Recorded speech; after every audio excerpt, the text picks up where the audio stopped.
was standing on a platform 40 feet in the air.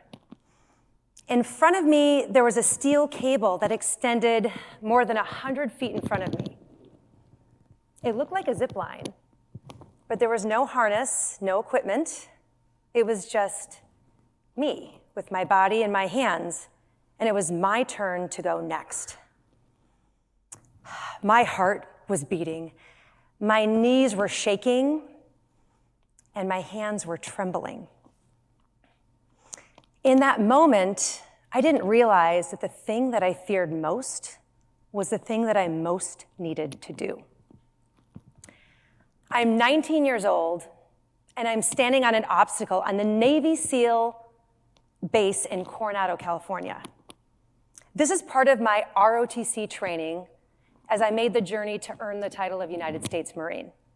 See, someone from my unit thought it would be a great idea to plan a fun field trip to the Navy SEAL base. Fun? Are you kidding me? I am terrified, not just of falling, but failing in front of all of my peers. And they didn't call this an obstacle course. They called it something different. They called it a confidence course. And I would find out 90 minutes later exactly why.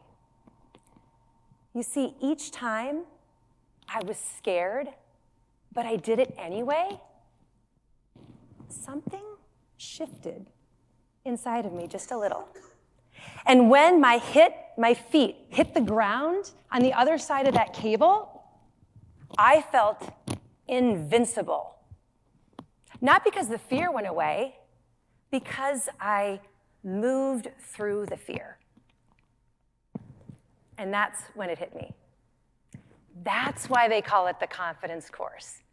Because each time I moved through the fear, I became a little bit more confident. And what I learned when I was 19 years old on that Navy SEAL base is that fear is not a stop sign. Fear is a signpost directing you to exactly where you need to go. Fear. Everything that you've learned about fear or been taught and think you know about fear, it is backwards. We have been taught that the goal is to be fearless, to never feel fear. And then if you feel fear, it's a bad thing. So to have our best life, we don't want to be scared. We don't want to experience fear. Sound familiar? When we study the most successful people with the highest levels of happiness and well-being, we actually find that they don't experience less fear than everyone else. They actually feel more. They experience more. And they don't let it stop them. How's this possible? Because when you're playing small, fear doesn't show up. Fear shows up when you're playing to win. Now, most of us look at fear like a stop sign. And when we feel fear, we tell ourselves, I am not ready. I'm not confident yet. Or this is a sign that I shouldn't do this. But fear doesn't only show up in the presence of real physical danger, and when it does, we listen to that fear. But fear also shows up when something matters. So fear is not the enemy. How we respond to fear will determine if we build confidence and capability or if it erodes. Now, I learned this as a Marine, but I learned it also as a researcher and a mom. And I learned the lesson the hard way as a mom. So my daughter has this paralyzing fear of public speaking. Can any of you relate? So she's 15 years old, and she's preparing for a 5-minute presentation in her high school English class. I don't know if preparing is the right word. Probably panicking would be more appropriate. Tears are streaming. Hands are shaking. She's doubled over, sick to her stomach with worry. She is miserable. And because she's miserable, everyone in the house is miserable. And my heart went out to her, and I wanted to help her. So I decided to help her. I called up the school, and I pleaded with them, please excuse her from this assignment. And when they agreed, it brought such relief, and it felt like love. Now, I realized my mistake not long after.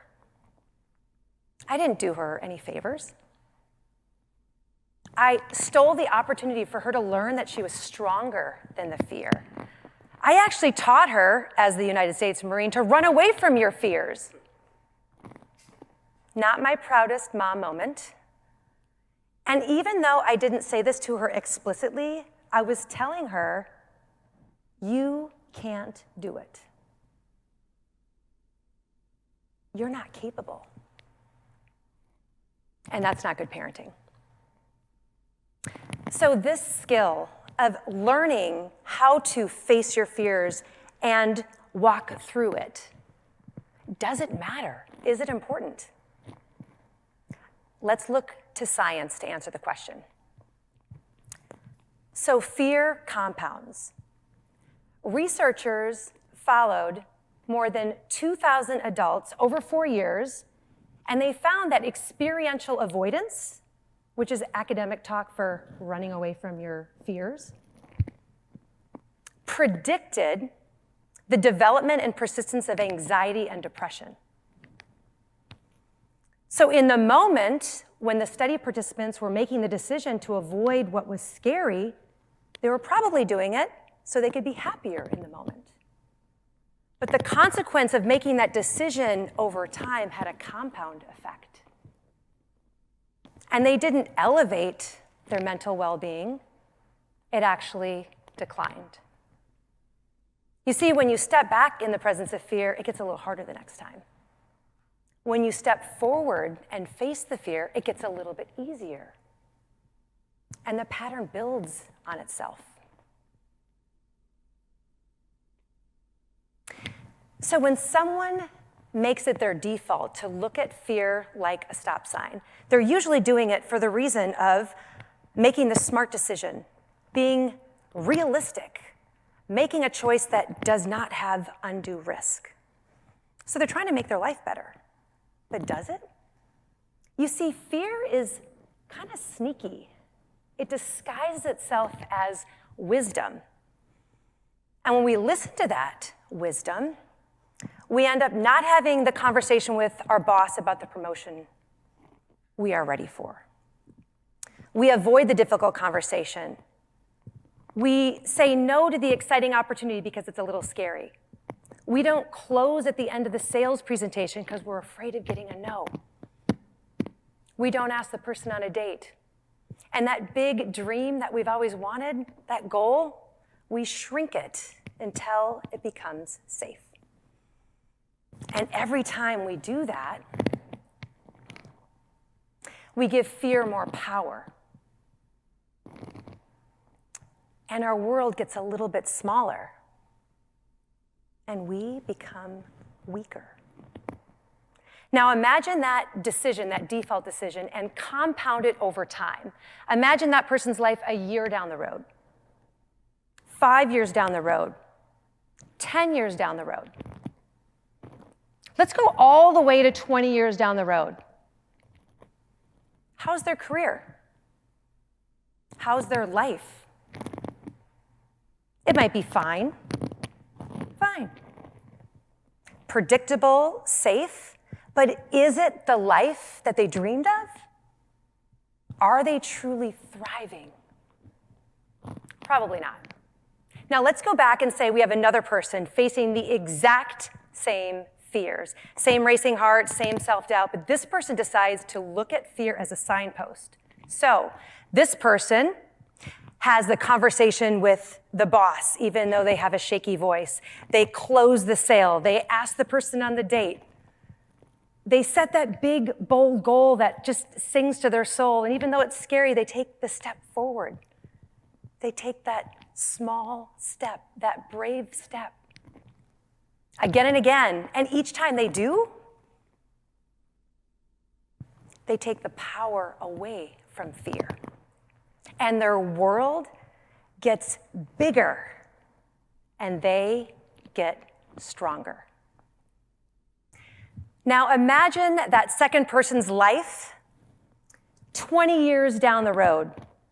How is their life? How do you imagine their life compared to the first person's? Is there a difference?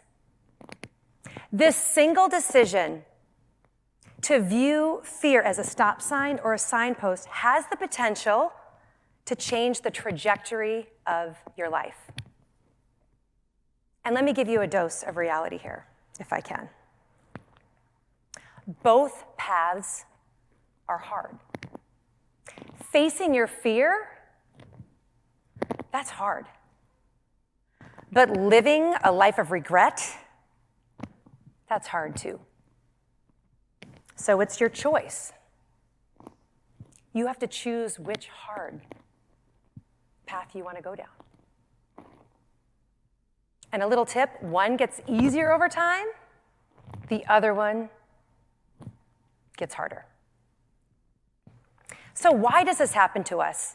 I want to go over the mechanism, the science of what's happening in our body and our brain when this goes on.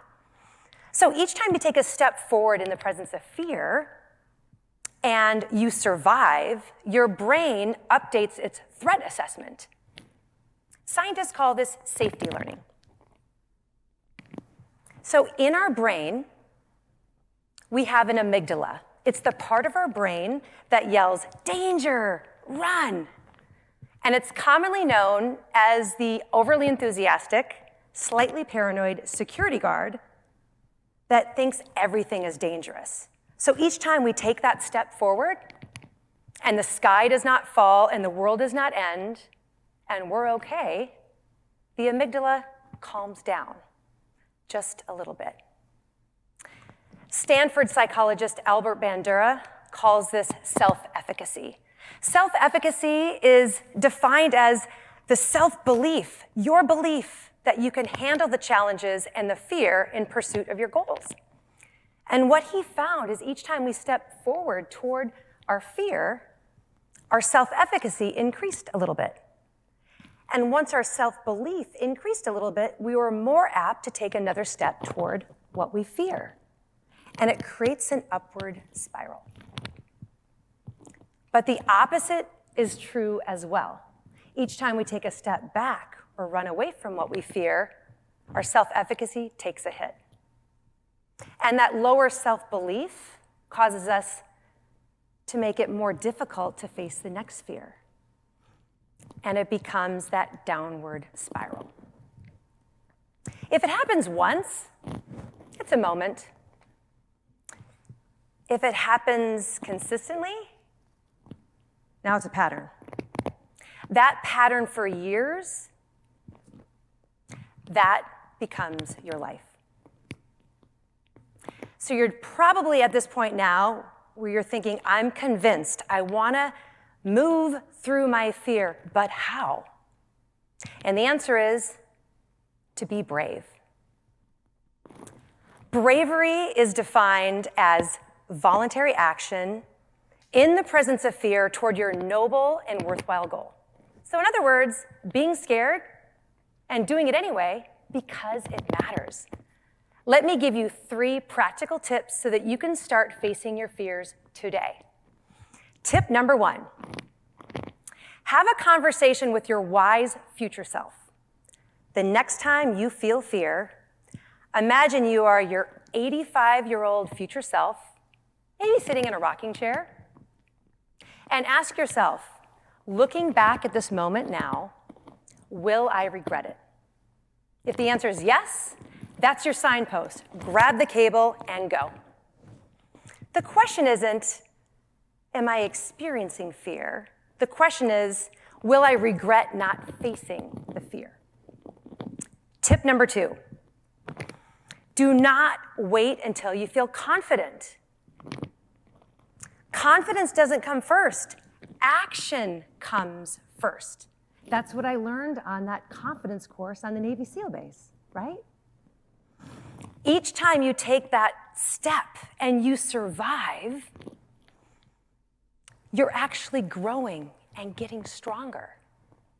Just like our muscles don't get weaker when we lift weights in the gym, we get stronger. Each time we step toward our fears, our capacity for bravery increases. So the next time you're feeling that fear, it's not your body failing you. It's actually your body preparing you to perform at your best. That beating heart really fast, that's just getting blood to all parts of your body so you're ready to act. That adrenaline you're feeling, that's energy preparing you to be able to go after it. Those sweaty palms, actually, that's just gross, and there's no reason for it. We'll just... But the next time you experience fear, this is what I want you to do. Take a couple of deep breaths to slow down, and then smile. Let me see the smiles. Beautiful smiles. And I want you to tell that overly paranoid security guard, thank you for trying to keep me safe, but I've got this. And I'm going to take a step forward because it matters, and then take that step. Tip number 3, seek support from people who will encourage you, who has done the thing you're seeking to do, who's had the experience that you are seeking, and call them and ask them for help. Because bravery is contagious. So surround yourself with people who will encourage you. And asking for support is not a sign of weakness. It's actually a source of strength. So in closing, fear is a part of life. And if we're lifing right, learning, growing, and going after our dreams and our goals, fear is going to be there. But we have a choice. Do we look at fear like a stop sign? Or do we look at it as a signpost, pointing us to where we need to go? We don't need to fear less. We need to move toward fear more often. So I have a wish, a desire for everyone. This is for myself. This is for my daughters. And this is for all of you and anyone watching. And that wish is to fear more, not less. To fear more because that's where strength is forged.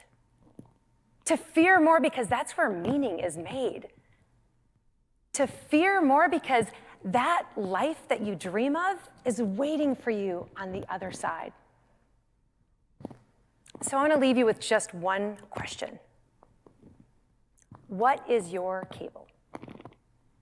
You know that thing that you've always wanted to do, but fear is holding you back? That fear is not a stop sign. It is your signpost pointing you to exactly where you need to go. So take that step today, and your future self will thank you. I'm Jill Schulman. Thank you so much.